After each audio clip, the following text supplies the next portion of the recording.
ఉంటుంది ఒకటే.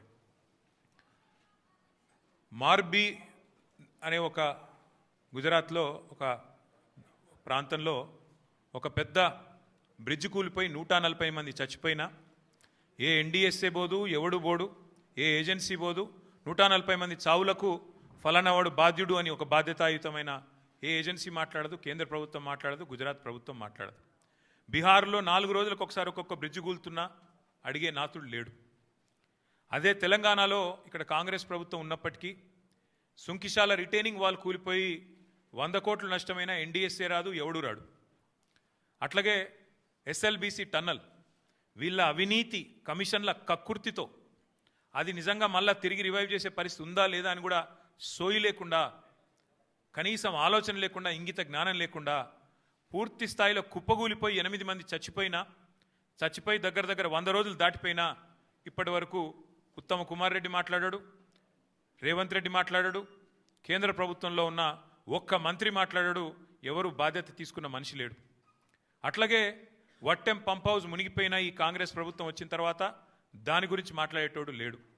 అట్లాగే పెద్దవాగు ఒకసారి కాదు 2 సార్లు కొట్టుకొని పోయిన ప్రాజెక్టు అడిగేవాడు లేదు. కానీ కాళేశ్వరం విషయంలో మాత్రం హరీష్ రావు గారు, కేసీఆర్ గారు 100 సార్లు చెప్పారు. కాళేశ్వరంలో 100 కంపోనెంట్లు ఉంటే ఒక్క కంపోనెంటు ఒక బ్యారేజ్, అందులో 3 బ్యారేజీలు, 19 రిజర్వాయర్లు, 21 పంప్ హౌజులు, 100 కిలోమీటర్ల సొరంగ మార్గాలు, 1000 కిలోమీటర్ల ప్రవాహ కాలువలు ఉన్నాయి, 100 కంపోనెంట్లు ఉన్నాయి. ఆ 100లో ఒకటి మేడిగడ్డ బ్యారేజు. అందులో మొత్తం 371 పిల్లర్లు ఉంటే 3 బ్యారేజీలు కలిపి 2 పిల్లర్లలో ఒక దగ్గర పగులు వచ్చింది.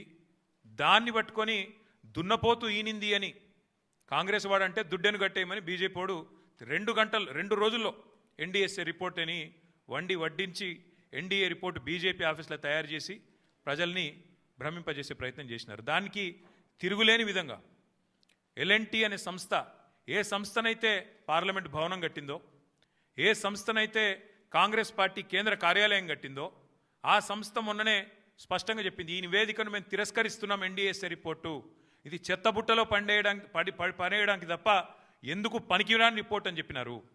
అట్లాగే ఆ సంస్థనే, ఏ సంస్థనైతే నేను అడుగుతున్నా రేవంత్ రెడ్డిని, ఏ సంస్థనైతే మేడిగడ్డ బ్యారేజ్ కట్టిందో ఆ సంస్థ నిజంగానే పనికిరాందైతే మరి కాంగ్రెస్ పార్టీ కార్యాలయం కూడా ఆ సంస్థతో ఎందుకు కట్టించడం నేను అడుగుతా ఉన్నా. కాంగ్రెస్ పార్టీ కార్యాలయం కూడా తెలంగాణకి వెళ్ళిపోయిన మూటలతోనే కట్టిరు, మీరు అందరికి తెలుసు అది. అందుకే మేము అనేది